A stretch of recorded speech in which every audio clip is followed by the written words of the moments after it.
नमस्कार श्रोतेहो, तुम्ही ऐकत आहात रेडिओ देवगिरी 91.2 FM वारसा लोकसंस्कृतीचा. आणि आजचा आपला कार्यक्रम आहे यशोगाथा. यशोगाथामध्ये मी आर्ज रसिका तुमचं मनापासून स्वागत करते. मित्रांनो, आयुष्यात काही माणसं अशी असतात जी कोणत्याही मोठ्या पदावर नसतात, पण त्यांच्या संघर्षाची आणि मेहनतीची कहाणी अनेकांना प्रेरणा देऊन जाते. घर सांभाळत, कष्ट करत, स्वतःच्या हातच्या जेवणातून लोकांची मनं जिंकत आणि त्याच बळावर आपल्या मुलांचं शिक्षण पूर्ण करत स्वतःचं वेगळं स्थान निर्माण करणाऱ्या आपल्या आजच्या पाहुण्या आहेत सौ संध्या देवरे. जेवणाचे डबे असतील, जेवणाच्या ऑर्डरी असतील, त्यांची मेहनत, त्यांची जिद्द या सगळ्यांच्या जोरावर त्यांनी स्वतःचा संसार उभा केलाय आणि आजही त्या तितक्याच उत्साहाने काम करत आहेत. चला तर मग आज त्यांच्याशी गप्पा मारूया आणि जाणून घेऊया त्यांच्या प्रेरणादायी प्रवासाबद्दल. संध्याताई, यशोगाथामध्ये तुमचं मनपूर्वक स्वागत आहे. थँक्यू, धन्यवाद. तर संध्याताई, सर्वात आधी मला स्वतःबद्दल आणि तुमच्या कामाबद्दल थोडंसं सांगाल का? हो, नमस्कार. माझं नाव संध्या सोमनाथ देवरे. मी अरिहंतनगर इथे राहणारी एक साधी गृहिणी. माझा व्यवसाय असा आहे की मी घरात बसून किंवा घर सांभाळून जेवणाची ऑर्डर करते, मेसचे डबे करते, शिवाय नाश्त्याचे ऑर्डर देते. सर्व हे माझ्या अन्नपूर्णा प्रकल्पातून साकारलेलं माझं जीवनशैली आहे. कारण अन्नपूर्णा प्रकल्प हा मी इथे गुरुवर्य लहुजी साळवे आरोग्य केंद्र मिलिंदनगर येथे अन्नपूर्णा प्रकल्पातून जेवण कसे बनवायचे, नाश्त्याची डिश कशी तयार करायची, शिवाय कोशिंबीर असते ते कसे करायचे, दिवाळीचे फराळ कसं बनवायचं. आपल्या हातून छोट्या छोट्या कोणत्या चुका होतात स्वयंपाक करताना. स्वयंपाक तर सर्वच करतात, पण आपल्या ज्या चुका असतात ना ते फक्त इथे येऊन मला कळाल्या का किती चुका होतात. भाजीत मीठ कमी असो किंवा तिखट जास्त असो, पण घरचे म्हणतात नाही छानच झालं, पण हे बाहेरच्या लोकांना आवडत नाही. बाहेरच्या लोकांना एकदम परफेक्ट हवं असतं, काहींना साधं जेवण हवं असतं, कमी तिखटाचं, कमी तेलाचं. तर ते कशा प्रकारे बनवायचं हे सर्व मला अन्नपूर्ण सावित्रीबाई फुले महिला समाज एकात्म मंडळ गुरुवर्य लहुजी साळवे आरोग्य केंद्र येथील अन्नपूर्णा प्रकल्पातून मला शिकायला भेटलं. आमच्या ताई आहेत सुषमाताई, त्यांनी मला सर्व शिकवलं कसं बनवायचं, काय बनवायचं. एक वस्तू चुकली तर मी त्यांना 3, 4, 5 वेळेस बनवून दाखवायची की जोपर्यंत ती परफेक्ट बनत नाही. जेव्हाच मॅडम आम्हाला म्हणायचे की हां ही वस्तू परफेक्ट आहे, तेव्हाच आम्ही दुसऱ्या वस्तू शिकायचो. तेव्हापर्यंत त्याच गोष्टीवर मी फोकस केला आणि ह्याच मेहनतीने किंवा ह्याच चकाकीने, जिद्दीने मी जे केलं ते आजपर्यंत मी इथे येऊन पोचलेले. आता मला रोजच्या जेवणाचे ऑर्डर असतात, कधी नाश्त्याचे असतात, कधी फक्त चहा द्या, कॉफी द्या, असेही असतात. मग तुम्ही ह्या सगळ्या गोष्टी शिकलात तेव्हा मग अचानक जेवणाच्या ऑर्डर्स किंवा डब्याचा व्यवसाय सुरू करण्याची कल्पना तुम्हाला कशी सुचली? आता इथे येऊन मी शिकले जेवण कसं बनवायचं, काय बनवायचं, काय चुकी असतात, काय बरोबर असतात, हे जेव्हा मी परफेक्ट शिकले तेव्हा मला एका जणाने फक्त एकच दिवसाचा डब्बा, एक टायमाचा डब्बा द्या म्हणले, तर मी तोही दिला. का तर मला पुढे जायचंय. मी एक डब्बा असो, 10 डब्बे असो किंवा 15, 50 असं 200 लोकांपर्यंत आज मी स्वयंपाक करते. अरे वा. आणि शिवाय माझ्या हाताखाली अशा 6 महिला मी ट्रेन केल्या. मी नसले तरी त्या ऑर्डर वापस नाही जाऊ द्यायची, तिथे करायची. ह्या सर्व चुका कशा सुधरवायच्या हे सर्व मला सुषमाताईने शिकवलं आणि सुषमाताईमुळे मी आज इथे एकदम सेट झाले. घरचा पूर्ण घर खर्च, मुलांचा खर्च हा सर्व मीच सांभाळते. खूप छान ताई. मग ताई मला सांगा की सुरुवातीला जेव्हा तुम्ही काम सुरू केलं, व्यवसाय सुरू केला, तेव्हा तुमच्या समोर कुठल्या अडचणी आल्या आणि मग तुम्ही त्याच्यावर कशी मात केली? अडचणी तो भरपूर आल्यात. कधी कधी जेवण तयार असलं का रिक्षावाला यायचा आणि ही सगळ्यात मोठी अडचण होती. कारण जेवण वेळेवर पोचणं हा खूप महत्वाचा पॉइंट आहे. आणि शिवाय कधी महिला भेटल्या नाही. आज रात्री सांगितले की आम्ही येतो आणि दुसऱ्या दिवशी चपात्यांना महिला भेटल्या नाही. तर कधी भाजीवाल्याने भाजीच उशिरा आणून दिली. स्वयंपाकामध्ये ह्याच खूप प्रॉब्लेम्स येतात. पण तरी सुद्धा माझे घरचे, माझी मुलं हे सर्वांनी मिळून आम्ही हा व्यवसाय सुरू ठेवला, खंबीरपणे चालू केला. कितीही अडचणी आल्या तरी घरच्यांच्या पाठिंब्यामुळे मी पुढे चालत राहिले. बरोबर आहे ताई. मग ताई मला सांगा की तुम्ही घरही सांभाळता आणि कामही सांभाळतात. मग ह्या दोन्ही गोष्टी सांभाळताना तुम्हाला कधी खूप कठीण वाटलंय का? कठीण तर खूप वेळेस वाटलं, पण माझ्या मुलांचा, माझ्या घरच्यांचा सपोर्ट इतका चांगला आहे की बाबा नाही झालं तर राहू दे, पण शांत. हो, बरोबर. शांतपणे आम्ही सर्व हँडल केलं. होतं, प्रॉब्लेम खूप येतात मध्ये, चिडचिड तर खूप होते. काम झालं की घरचा पसारा पडलेला असतो, पण माझे घरचे खूप व्यवस्थित मला पाठिंबा दिला त्यांनी. जर माझ्याकडनं नाही झालं तर ते स्वतः काम करायचे, त्याच्यामुळे मी इथपर्यंत आले. बरोबर आहे ताई. मग ताई मला सांगा की तुमच्या मुलांच्या शिक्षणासाठी तुम्ही खूप मेहनत घेतली आहे. तर मग त्या काळातील एखादा असा प्रसंग असेल जो खूप म्हणजे खडतर असेल, तर त्याबद्दल तुम्ही काय सांगाल जो तुम्हाला अजूनही लक्षात असेल? एक वेळ असं झालं होतं की मुलीची फीस भरायची राहिली होती आणि पैसे हातात नव्हते, सर TC देत नव्हते. त्यावेळेस काय केलं होतं, मी बचत गटातून कर्ज उचललं होतं. 30,000 कर्ज उचललं होतं. त्यावेळेस कामाची सुरुवात नव्हती, पण आता जेव्हा मी काम सुरू केलं तेव्हा मला ते दिवस आठवतात की आपल्या मुलांचे किती हे झाले होते, परेशानी झाली होती. आज मला तेच दिवस खूप आठवतात की बाबा आपण इतकी मेहनत करतो, सगळं करतो, पण कधी कधी हाताला यश येत नाही.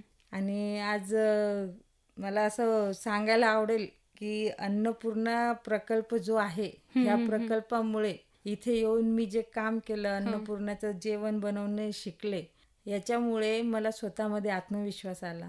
आज म्हणजे जे कर्ज घेतलं होतं तेही फेडलं आणि मुलीला हेडगेवारच्या JNM कॉलेजच्या फर्स्ट इयरमध्ये ॲडमिशनही केलं. अरे वा. मग ताई कधी असा प्रसंग आला आहे का की जेव्हा तुम्हाला आता असं वाटलं की आता खूप अवघड आहे, ही जी परिस्थिती आपल्यासमोर उभी आहे ती खूप अवघड आहे, आणि मग त्यावेळी तुम्ही स्वतःला कसं सांभाळलंय आणि मग तुम्ही त्याच्यावर मातही कशी केली आहे?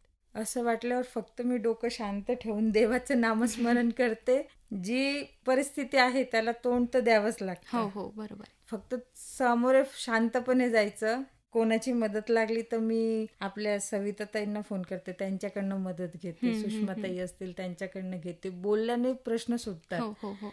मग मला ताई, सर हे सर्व मला त्याच्यावरती सोल्युशन सांगतात. असं नाही, असं करा, असं नाही, तसं करा. हा जो केंद्र आहे, गुरुवर्य लवजी साळवे आरोग्य केंद्र, हा माझ्या आयुष्यातला सगळ्यात महत्वाचा टप्पा आहे. म्हणजे इथे आलं की मला एकदम रिलॅक्स वाटतं की बाबा इथे प्रश्नाची उत्तरे मला मिळतात. बरोबर. मग ताई तुम्ही मागे आता जसा उल्लेख केला की तुम्हाला घरच्यांचा पूर्ण पाठिंबा होता, मग तो पाठिंबा कसा होता? तुम्हाला काय मदत मिळाली घरच्यांकडून? घरच्यांकडनं मला म्हणजे आता स्वयंपाक बनवायचा, याला मूलभूत गोष्टी, दळण दळून आणणे, किराणा सामान आणणे, भाजीपाला आणणे, पुन्हा वेळेवरती सर्व रिक्षा मॅनेज करणं, परत वेळेवरती जेवण आणून देणे आणि तिथे वितरण करणे, ह्या सर्व गोष्टींमध्ये त्यांचा पाठिंबा होता. आणि जेव्हा ऑर्डर ज्या ठिकाणी जाते माझी, त्या ठिकाणी ते माझ्या सोबत असतात. आम्ही सर्व घरचे मिळून ते वितरण करतो. ही सगळ्यात मोठी त्यांचा सपोर्ट आहे. नक्कीच ताई. ताई मग तुम्ही सांगा की लोकांच्या प्रतिक्रिया तुम्हाला कशा मिळत गेल्या? म्हणजे एखादा असा खास ग्राहक असेल की ज्याने तुमच्या हातचं जेवण चाखलंय आणि त्यांनी अशी काही खास प्रतिक्रिया तुम्हाला दिली आहे का?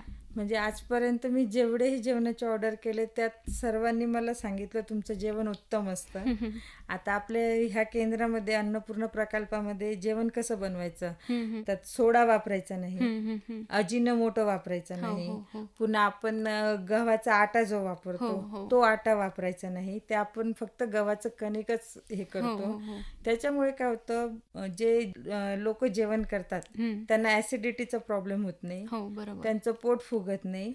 तर प्रत्येक जण जेवल्यानंतर मला हेच सांगतं की तुमचं जेवण एकदम छान असतं, घरगुती असतं, प्लस जास्त मसालेदार नसतं. जे पण मसाले असतात ते आपण घरीच बनवतो. त्याच्यामुळे बाहेरचे पण मसाले आणून, बाहेरचे कसे असतात काय असतात ते आपल्याला सर्व माहिती असतं, त्याच्यामुळे आपण बाहेरचे वापरतच नाही. तर सर्व लोकांना माझं जेवण खूप आवडतं. आणि त्यात खास म्हणजे भुरका चटणी ही अशी आहे की ज्याने पण जेवण केलं दुसऱ्यांदा ऑर्डर द्यायला आले का ते मला सांगतात ताई तुम्ही भुरका चटणी नक्की आणा. ताई मला सांगा की तुम्ही जेव्हा म्हणजे तुम्हाला रोजच्या कामात सर्वात जास्त आनंद कशातून मिळतो? मला रोजच्या कामात स्वयंपाक करण्यात आनंद भेटतो. आणि जेव्हा हे स्वयंपाक समोरचे जेवतात, ग्रहण करतात आणि ते मला सांगतात की जेवण उत्तम बनलं, त्यावेळेस माझं म्हणजे काम केल्याचं मला थकवाच जाणवत नाही. बरोबर आहे ताई. कोणीतरी आपली प्रशंसा केली की आपल्याला नक्कीच समाधान लाभतं. बरोबर आहे ताई. मग तुम्ही स्वतःच्या पायावर उभं राहणं हे तुमच्यासाठी काय आहे? म्हणजे तुम्ही स्वतःच्या पायावर सध्या उभ्या आहात, तर ही गोष्ट, ही फिलिंग तुमच्यासाठी काय आहे? ही गोष्ट, ही फिलिंग म्हणजे अशी आहे, माझ्यासारखी जी साधी गृहिणी आहे जिने लग्नाच्या 15 वर्षापर्यंत काहीच केलं नाही, ज्यावेळेस कोरोना आला, कोरोनामध्ये दाखवलं लोकांना की बाबा जेवणाचे पण लोकांचे हाल होतात. हो हो हो बरोबर. ती परिस्थिती जाणून मी ह्या क्षेत्रामध्ये पदार्पण केलं आणि मला असं वाटत होतं की आपल्याला बाकीच्यांपेक्षा 2 पैसे कमी भेटले तरी चालतील, पण आपलं जेवण लोकांपर्यंत चांगल्या पद्धतीचं पोचलं हो पाहिजे. हो बरोबर. आज दिवाळीमध्ये आपले वयस्कर आजी आजोबा असतात, त्यांचं सुद्धा सन्मान म्हणून हे आहेत. तर तिथे मी दिवाळीचे 4 दिवस, दिवाळीचा दिवस, दुसरा दिवस, भाऊबीज आणि आणखीन एक, असे 4 दिवस त्या सीझनमध्ये त्यांना डबे नव्हते आले, तर त्यांना मी घरून करून दिले होते. अरे वा. आणि डॉक्टर वायकर सरांनी मला ती ऑर्डर दिलेली होती. ओके. ताई मग तुम्ही मागे वळून जेव्हा पाहता तेव्हा तुम्हाला स्वतःबद्दल काय वाटतं? म्हणजे तेव्हाची परिस्थिती काय होती आणि आता काय आहे? आता म्हणजे माझी इतकी काय म्हणतात लोकांपर्यंत 2-3 वर्षामध्ये खूप हे झालं, पोच झाली. तर जेव्हा पाठी बघितलं तर असं वाटतं हे आपण खूप आधी सुरू करायला पाहिजे होतं. बरोबर. हे जर खूप आधी सुरू केलं असतं तर अजून खूप हे झालं असतं. आता आपले सावित्रीबाई फुलेचे साफो ऑफिसचे पण जेवणाचे ऑर्डर्स असतात. परत दही धपाटे नाश्त्याचे असतात, पावभाजी, मिसळ पाव, इडली चटणी सांबार. आपले दिवाकर कुलकर्णी सर आहे, त्यांच्या वाढदिवसाला सुद्धा मी 50 जणांचं इडली चटणी सांबारची ऑर्डर दिली होती. आणि सरांनी पण मला बरेच ऑर्डर दिले, ताईने बरेच ऑर्डर दिले. सेवांकूरचे पुरणपोळीची ऑर्डर असते. आता सध्या पुरुषोत्तम मास चालू आहे, तर जवळपास 10 किलो अनारशांची सुद्धा ऑर्डर आलेली आहे मला, तेही करणं चालू आहे. अरे वा. असं मागे वळून बघताना मला असं वाटतं की आपण हे खूप आधी करायला पाहिजे होतं, खूप पुढे गेलो असतो. आणि शिवाय मला असं वाटतं की माझ्यासारख्या महिलांनी करावं. आणि एक महत्वाची गोष्ट मला अशी सांगायची की ज्या महिलांचे नवरे दारुडे आहेत, जे घरामध्ये पैसा देत नाही, काहींना दुसरेच व्यसन असतं, अशा महिलांसाठी हे जे केंद्र आहे गुरुवर्य लहुजी साळवे आरोग्य केंद्र, यातला अन्नपूर्णा प्रकल्प, आपल्या सविताताई दिवाकर सर, अन्नपूर्णा प्रकल्पामध्ये शिकवणाऱ्या सुषमाताई, ह्या सर्वांचा खूप मोलाचा वाट. कारण यांच्याकडे असे सोल्युशन असतं की पुढचे प्रश्न आपोआप सुटतात. बरोबर आहे. ताई, तुम्ही तुमच्या मुलांसाठी खूप संघर्ष केलेत आतापर्यंत, त्यांनीही तुमची मेहनत पाहिलेली आहे, तर त्यांना तुमच्या संघर्षाबद्दल काय वाटतं? माझी मुलं मला खूप सपोर्ट करतात. ते प्रत्येक वेळेस प्रत्येक गोष्टीत माझ्या सोबत असतात. माझा मुलगा 8वीला आहे, पण तो रिक्षा मॅनेज करणं, मम्मी तू थांब मी घेऊन येतो. जेवणाची ऑर्डर वाढताना तो माझ्या बरोबरीने उभा राहतो. सर्व ठिकाणी कुठे जायचं असलं, काही सामान आणायचं असलं तर तो माझ्या सोबत राहतो. त्यांना असं वाटतं की आपली मम्मी आपल्यासाठी खूप काही करते. बरोबर आहे. तर मग ते सुद्धा मला खूप मदत करतात. नक्कीच ताई. ताई, मग तुमचे पुढे जाऊन अजून काही स्वप्न आहे का? म्हणजे तुमचा व्यवसाय वाढवण्याचा तुमचा काही विचार आहे का? माझा व्यवसाय वाढवण्याचा विचार आहे आणि प्लस मला अशा महिलांना मदत करायची किंवा अशा महिलांचा ग्रुप तयार करायचा आहे की ज्या महिलांच्या घरात नवरे आहेत पण कामाचे नाहीयेत, ओके. जे पिणारे आहेत. अशा माझ्या 4-5 मैत्रिणी आहेत की त्यांना छोटे छोटे मुलं आहेत पण नवरे लक्ष देत नाही आणि ते त्यांच्या पिण्यामध्येच राहतात, घरामध्ये पण कोणतं बघत नाही. मला अशा महिलांचा ग्रुप तयार करायचा आहे, अशा महिलांना पायावर उभं करायचंय की जेणेकरून त्यांना स्वतः सक्षम झाल्या पाहिजे. नक्कीच नक्कीच ताई. मला हे माझं खूप मोटिव्ह आहे की बाबा मला असं करायचंच आहे आणि मी करणारच आहे. कारण अशा समाजामध्ये बऱ्याच महिला आहेत, काही धुण्या भांड्यावाल्या आहेत, पण त्यांना पण योग्य पगार भेटत नाही. बायका भरपूर काम करून घेतात. मग ते असं म्हणतात आता पोरांचं कसं होईल, त्यांना पण छोटे मुलं असतात किंवा काही मोठे पण असले तर मग मुलांचा खर्च जास्त असतो. मला असंच काहीतरी फ्युचरमध्ये चांगलं म्हणजे महिलांसाठी करायचं. महिला असं म्हणतात ना महिला मंडळ, पण अशा गरजू महिला मंडळांचं करायचंय की त्यांना दुसरीकडे हात पसरायची गरज नाही पडली पाहिजे आणि स्वाभिमानाने जगता आलं पाहिजे. नक्कीच ताई, नक्कीच. तुमचं हे स्वप्न नक्कीच पूर्ण होईल याची खात्री आहे. ताई, मग तुम्ही कामाच्या धावपळीत, तुम्ही आता दिवसभर कामं करतात, तर मग ह्या धावपळीत तुम्ही स्वतःसाठी कसा वेळ काढतात?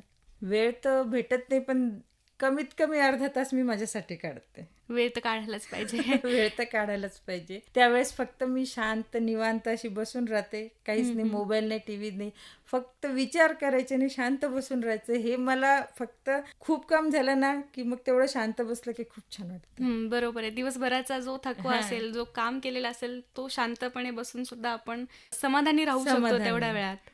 नक्कीच. ताई, मग मला सांगा, जर तुम्हाला एखादी दिवस पूर्ण सुट्टी भेटली तर त्या दिवशी तुम्हाला काय करायला आवडेल? पूर्ण दिवस सुट्टी भेटली तर मी त्या दिवशी फक्त घरातलेच कामं बघते. हम्म, कारण आराम तर काय, जितकं कामामध्ये मला आनंद भेटतो तितकं बसून नाही भेटत. आणि आता काय झालं, मला असं वाटतं हे काम झालं की ते झालं पाहिजे, ते झालं की ते झालं पाहिजे. आज ही महिला आली, उद्या ती महिला आली, आज हिला नाही भेटलं तर उद्या तिला काम भेटलं पाहिजे. आणि काय होतं, एखाद्या वेळेस 2-2 ऑर्डर्स एकत्र येतात. तर अशा माझ्याकडे आता सध्या 6 महिला आहेत. अरे वा. हां, मग त्या मी 6 महिलांना काम वाटून देते. बस मग त्यांच्याविषयी विचार करायचा की बाबा आता पुढे काय करायचं, काम असलं की हिला बोलवायचं, तिला बोलायचं. ताई, तुम्ही आत्ता मागे सांगितलं की तुम्हाला महिलांसाठी काहीतरी करायचं आहे. तर मग तुम्ही अशा महिलांना काय सांगाल की ज्यांना स्वतःचा काहीतरी व्यवसाय सुरू करायचा आहे पण त्या घाबरतायत, त्यांना त्यांच्यासमोर काही अडचणी येतात, त्यांना तुम्ही काय सांगाल की त्याच्यावर कशी मात केली पाहिजे आणि स्वतःचा व्यवसाय कसा सुरू केला पाहिजे? सगळ्यात प्रथम तर आपला आत्मविश्वास जो असतो, सेल्फ कॉन्फिडन्स, हो हो तो कधी गमावला नाही पाहिजे. बरोबर बरोबर. आणि ठीक आहे, अडचणी येतात, प्रत्येक कामात अडचणी येतात, पण अडचणी आल्याशिवाय आपल्याला मार्ग सापडत नाही. बरोबर आहे. मग त्या अडचणीतून कसा मार्ग काढायचा त्याच्याकडे लक्ष केंद्रित करावं. महिलांनी डगमगू नये. बरोबर आहे. आपला कसं पुरुष प्रधान वर्ग असल्यामुळे काय नवरे काय म्हणतात, काय येणार आहे तुला, तू काही करू शकत नाही. पण त्या गोष्टीला न जुमानता त्यांनी पुढे गेलं पाहिजे. ती गोष्ट त्यांनी करूनच दाखवली पाहिजे, असं माझं म्हणणं आहे. आणि महिलांनी तर सक्षम व्हायलाच पाहिजे. बरोबर. कारण आताचा काळ कसं झालेला आहे, नवऱ्यांविषयी तर काही आपण बोलू शकत नाही, कोणाचं काय, पण महिलांनी सुद्धा स्वतःच्या पायावर उभं राहून कॉन्फिडन्स स्वतः ठेवला पाहिजे. कोणी किती काही बोलू, त्या गोष्टीकडे लक्ष नाही दिलं पाहिजे, बरोबर असं माझं म्हणणं आहे. तो एखादा आपल्याविषयी वाईट बोलतो ना, आणखीन 4 वाईट बोल, असं त्यांना सांगायचं, पण आपला विश्वास नाही घालवायचा. हे जर केलं महिलांनी तर त्या मागे जाऊच शकत नाही, नेहमी पुढेच राहतील. बरोबर आहे. बरोबर आहे. महिलांनी सुद्धा म्हणजे त्यांचा कॉन्फिडन्स ठेवलाच पाहिजे. बरोबर आहे. खरंच श्रोत्यांनो, यश म्हणजे फक्त मोठं नाव किंवा पैसा नसतो, तर संकटांशी लढत स्वतःच्या मेहनतीने उभं राहणं हेच खरं यश असतं. आणि संध्या देवरे यांची कहाणी हेच शिकवते. संध्याताई, तुमचा हा संघर्षमय पण प्रेरणादायी प्रवास आमच्यासोबत शेअर केल्याबद्दल मनापासून धन्यवाद. तुमचं काम असंच भरभराटीला जावो आणि तुमची प्रेरणा अनेक महिलांना नवी दिशा देव, हीच शुभेच्छा. मित्रांनो, आजचा यशोगाथा कार्यक्रम तुम्हाला कसा वाटला हे आम्हाला नक्की कळवा. तोपर्यंत मी RJ रसिका घेतेय तुमचा निरोप. पुन्हा भेटूया एका नव्या प्रेरणादायी व्यक्तिमत्वासोबत. तोपर्यंत हसत राहा, प्रेरित राहा आणि ऐकत राहा रेडिओ देवगिरी 91.2 FM वारसा लोकसंस्कृतीचा.